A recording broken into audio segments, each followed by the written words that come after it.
And you know, similar, the same as this one, that if I wanted to come off of that post on a 45, then I just plow my mortises the exact same way and just cut the angle on the 4x4, and I've got one cut over here. So cut my angle on my 4x4 the same way.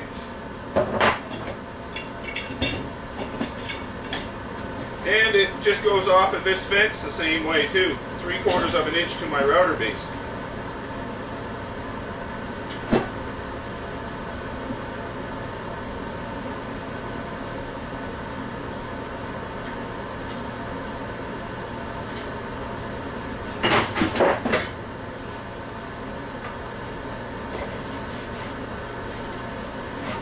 Now this is a pretty tough cut because that's a long way through there and I've got to remove a lot of material. But the same thing, I use my exact same jig on the other side. The only difference is I'm going to move it ahead by a little better than an inch here. I want to move it, you know, do the cutting further in on my machine. So it's the same thing, just adjust it out so my bearing's running on it.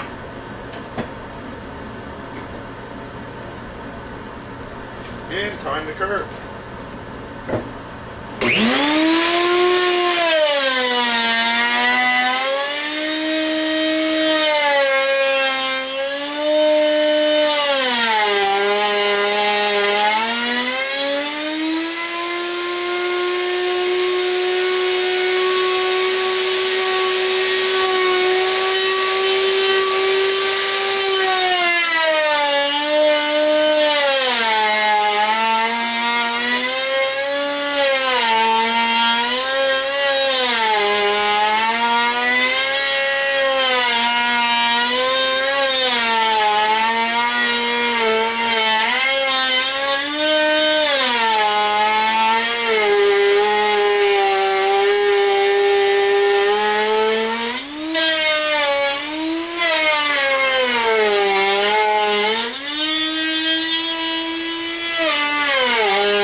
Here's that mortise that I plowed earlier. Now that's quite a violent thing to go through.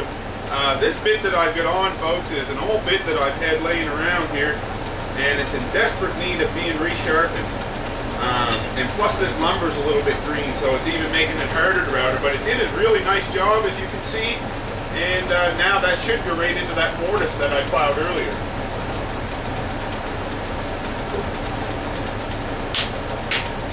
There we go.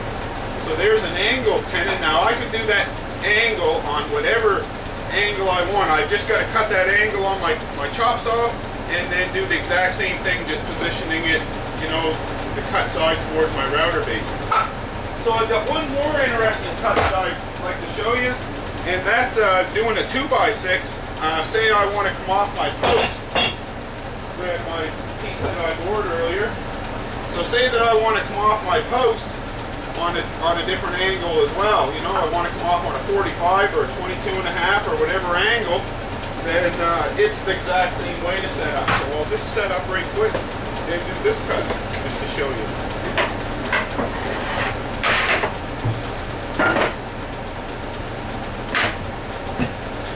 So I'm going to use that same exact spacer stick, and we'll just take this template out for that mortise, or that tenon.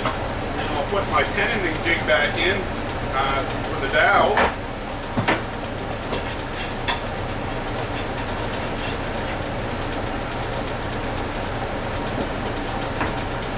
So there we go. I've got to do is come across now. What I'm going to do is I'm going to center my bearing on the center dowel, and then I'm going to center it right in the center of this cut, or you know, somewhere's close. So right about there somewheres, and then what I need is my spacer stick. Run that angle the same way, and then I'm just going to clamp that down, and I'll be ready to router this angle. I don't know what you'd call this joint, folks, with the dowels into it like that, being angled. So I'm just going to check this for center now, and it looks pretty close. So this is, I haven't got my marks on my table for 2x6 to get that exactly centered yet, but I'll router it and show you how quick it is to router.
This old router's falling apart on me, folks. This is a router that I just had laying around that was, you know, pretty much had the biscuit. I kind of doctored it a bit and put it on this thing. And what's happening was my brushes, this has got a screw-in brush style thing, and it was coming loose, so it was only getting contact on one side. And plus, like I said, that bit's really dull. So I'll finish this cut up now. The router should work better that I tighten that up.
There's that post that I drilled earlier.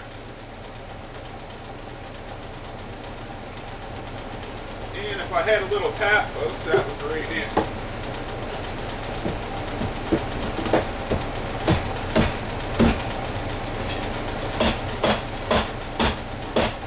So there we go. So folks, keep tuning in. I'm going to get a sharp bit on this thing. I know it sounds horrible right now, but that bit, like I said, it was dull when I put it on this machine, and I made a ton of cuts just setting up my jigs and just having fun playing with this thing. And I'm eventually going to get a new 2-inch cutter here soon, and you'll see the difference in the way this thing sounds when it has a new cutter. So keep tuning in, folks, and thanks for watching my video.